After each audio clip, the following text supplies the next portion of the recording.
As we reflect on these questions, we will now move on to the next session for the day, which presents a different frame through which we see Malaysia. The Tunku said, "In Malaya, we welcome fair competition, even if it competes with our own industry." The Tunku embraced free economy and competition and was highly critical of government intervention in the economy. Our next speaker is IDEA's chairperson for Political Economy and Governance, a program aimed at the advocacy of liberalization and the global integration of the Malaysian economy.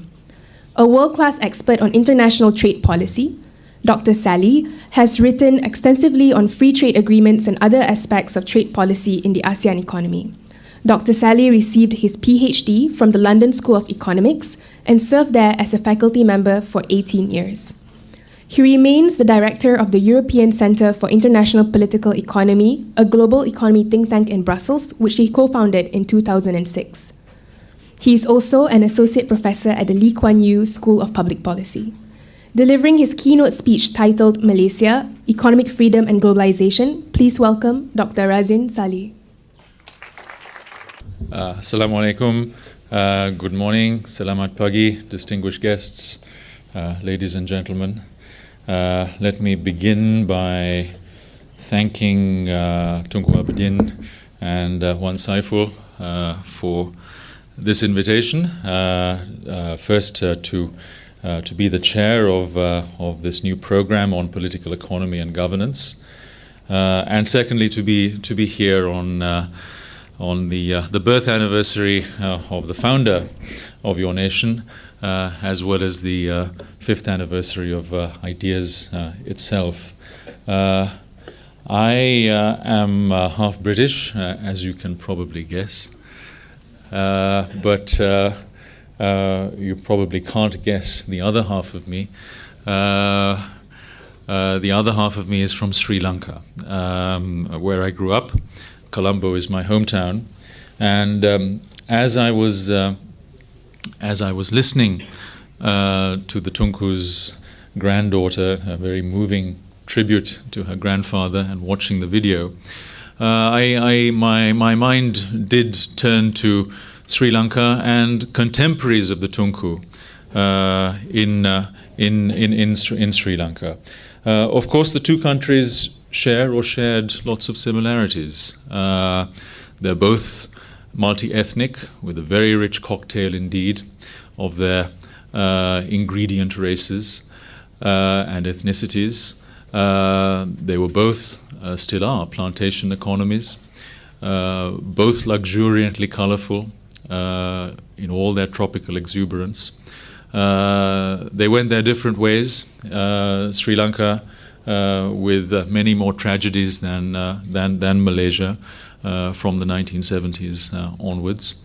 But during the Tunku's time, he had two Ceylonese contemporaries who were like him, liberals to their core.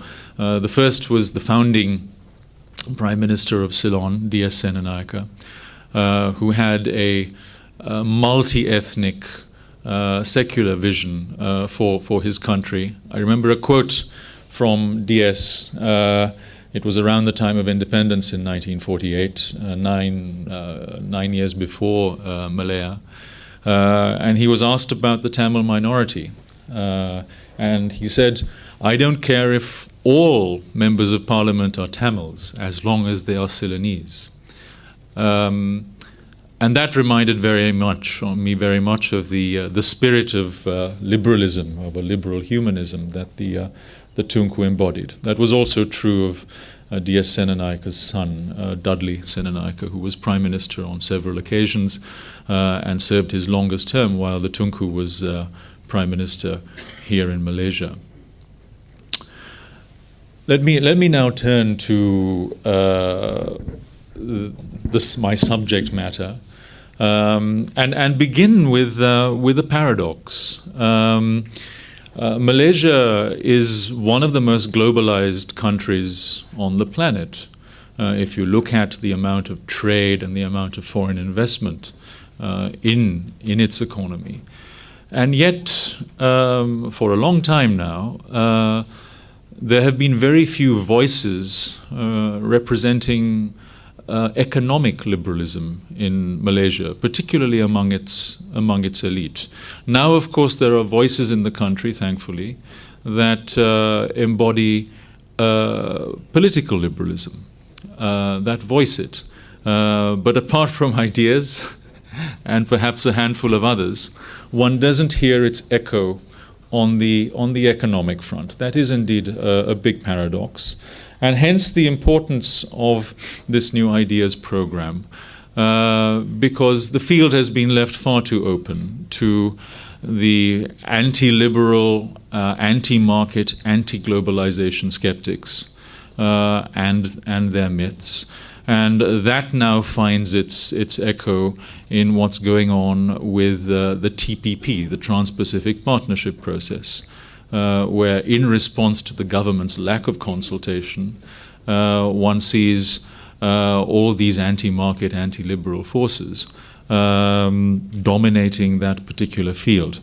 So a program that looks at these issues of Malaysia's integration with the global economy carefully, seriously, that exposes some of the myths, that explains the benefits that come from Malaysia's further integration with the world out there through trade and foreign investment and the movement of people and ideas, is, I think, not only vital but timely. And that, of course, leads me to the subject of my talk. Let me first provide you with a little menu of what I intend to address. Now it's my turn to lift the microphone up slightly. Apologies once I thought the audience needed reminding of your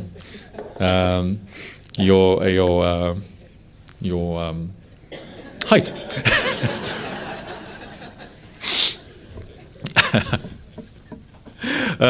I'll begin with a few words on the global context for markets and globalization, and then talk about Malaysia and globalization, very much in this very diverse ASEAN context. I'll try to answer the question as best I can: what accounts for Malaysia's economic success and indeed its failures? And finally, talk about the state of play, the challenges, and end with some very broad recommendations for policy. Apologies if I twist my head here and there so that I can see what I've actually written down. Okay, let me begin with the broad global context. In the 3 decades or so until the global financial crisis hit, we saw perhaps the most unprecedented spread of markets around the world and integration with other economies. World product more than tripled during that period. World trade increased 7-fold. Foreign investment increased 28-fold. Not least, about 1 billion people were removed from absolute poverty around the world. Many of them, of course, coming from China. It was also during this period that Malaysia underwent its deepest, its widest globalization, as it opened to manufacturers and multinationals. And that, of course, saw a huge increase in the growth rate as well as decline in poverty, to the extent that Malaysia no longer has poor people in the absolute sense, or at least very few. And yet, at the same time, we saw a great deal of unease, of reluctance, of resistance to this spread of markets and globalization. These days, that's perhaps embodied most in a lot of talk about inequality and how it has spread around the world. Then the financial crisis hit, and in the wake of the financial crisis, we have seen not only a slowdown in growth around the world and a slowdown, not a reversal, but a slowdown in globalization, but accompanying it an increase of interventionist policies around the world, as well as interventionist ideas. So not just in the West, but also in the rest. We see more Keynesian fiscal policies. We see more interventionist monetary policies. We see more interventions in financial markets, also in trade and foreign investment, though the reversal, thankfully, has not been huge or dramatic. And with that, we have seen a shift in ideas, more skepticism about markets, and more faith in government intervention. And we have seen these pendulous swings before. For example, during the Depression of the 1930s, and then during the stagflation of the 1970s. It is unfortunate, in my view, that we're seeing these trends in the wake of the GFC, because I think they undermine the well springs of capitalism around the world.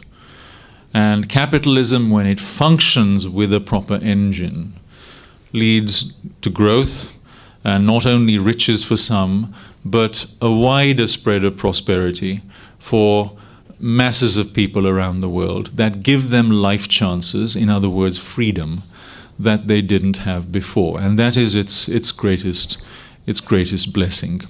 And I hope that we see a revival of that with the help of organizations like Ideas.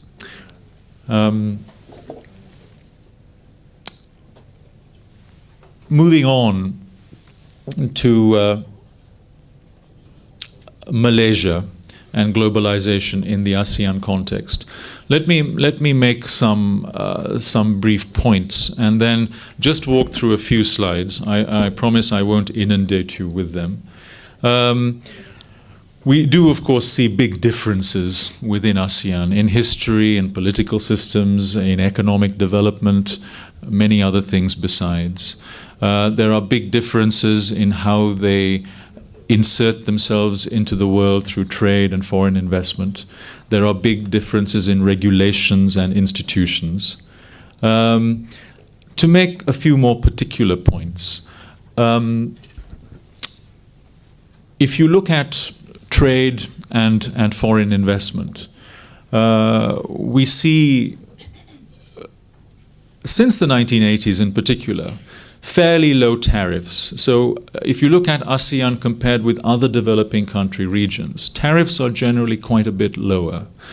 But regulatory barriers, non-tariff barriers, remain relatively high. That's the really big area that needs to be tackled, much more so than tariffs. Another characteristic that one sees in practically every ASEAN economy, with the exception of Brunei, it's also true of Singapore, they are dual economy structures. Janus-faced, if you like. One part of the economy faces out to the world. It is integrated with the world. There is more competition. There are high levels of productivity. That translates into lots of jobs, better quality jobs, and of course better life chances for workers and their families. But then facing the other way, inward, are parts of the economy that are highly protected, where you have high rents, where you have elites who dominate, where outsiders are kept out, on the other side of fortress walls, as it were, where the links between business people, unionists, politicians, and indeed some NGOs are very, very cozy. It's good for insiders, but it's bad for everybody else. And as I said, that's also there in Singapore. But it's perhaps more conspicuous in the other ASEAN countries, including here in Malaysia. Singapore, to a lesser extent, Malaysia dominate intra-ASEAN trade and FDI. The other big change that we've seen over the last 25 years or so is, of course, the relationship with China, because low-cost assembly operations have shifted to China, and the ASEAN countries have become very much part of this seamless trade in parts and components. sending all these intermediate products, as they're called, to China for final assembly and then for export around the world. This is the world of global supply chains. And ASEAN countries, some more than others, Malaysia very much to the fore, have become integral to these global supply chains. And that really has been the biggest driver of productivity, of employment and growth. And that's key to understanding the challenges that face trade policy in particular here in Malaysia, and indeed to understand the challenges facing the wider domestic economic reform package. I won't dwell on these slides. If people are interested, perhaps the organizers could distribute the PowerPoint presentation. Malaysia's trade to GDP, which is probably on this slide somewhere, is 150%. It was more a little earlier, but that's very high by international standards. There's a stock of foreign investment of over $100 billion here. That's about 40% of total national product, very high again by international standards, even by the standards of many small countries.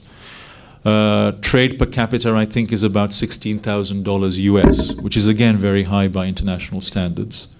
This is a chart from the World Bank's Ease of Doing Business Index, which shows Malaysia actually doing pretty well, which is good news not only for domestic investors and traders, but also for foreign investors and traders. So Malaysia is number 18 in the world. And if you look at this column on trading across borders, Malaysia is, I think it's number 3 or thereabouts. So it does well, particularly on customs issues.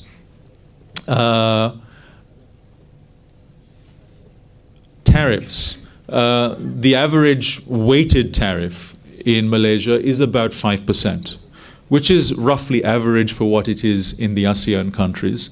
Singapore, of course, is 0. There are, I think, 4 products in Singapore that face an import tariff. All of them are alcoholic. Okay, I'll leave it at that. To get back to Malaysia in the ASEAN context, and now on policy, the broad trend up until the year 2000 or thereabouts was that Malaysia and the other ASEAN countries, Singapore excepted because it's been a free port for some time, except when it was part of the Malaysian Federation, I hasten to add. Malaysia and the other ASEAN countries liberalized their trade and also their foreign investment unilaterally, that's to say on their own, without waiting for trade negotiations. It's what I call the Nike strategy. You just do it, exclamation mark. You don't wait for all those pesky trade negotiators with their bargaining chips. And they did that in a non-discriminatory fashion. It was open to all comers. And that's how Malaysia and other countries in the region attracted American and Japanese and then other multinationals with their global supply chains in electronics in particular, and also in other industries.